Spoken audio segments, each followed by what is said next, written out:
Hey,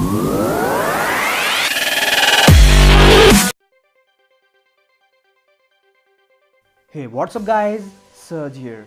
So it's the MWC week where we saw the launch of many of the top smartphones, smartwatches and tablets, and now an Israel publication has posted a hands-on video of the alleged LG G7 during the event. Earlier there were reports that the company might completely ditch the G series, but that doesn't mean that the company does not have any plan for the LG G7. The LG G7 looks like a refined version of the LG V30 Plus, which is the current flagship smartphone from LG. Now moving to the video, it's clearly visible that LG directly copied the notch from Apple iPhone X and pasted onto the LG G7.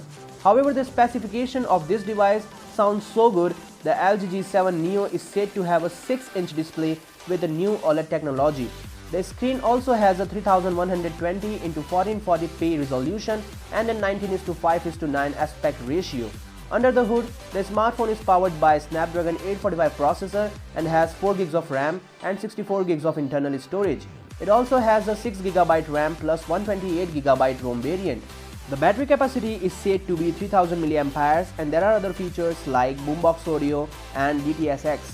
Now talking about the camera, the notch accommodates a 8MP front camera lens with an earpiece, and at the back we'll be gonna have dual camera lens. Both are 16MP sensors, but one has f1.6 aperture with optical image stabilization, while the other is the wide-angle lens with f1.9 aperture. Below the setup is the fingerprint scanner, but this doesn't act like a power button on LG G6. According to Evan Blass, the LG G7 Neo may be the device cancelled in favor of the new codename Judy to arrive on second half of 2018.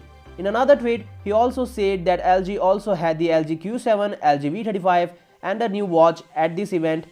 So tell me your thoughts about this in the comments down below, and I'll see you guys tomorrow. Peace out.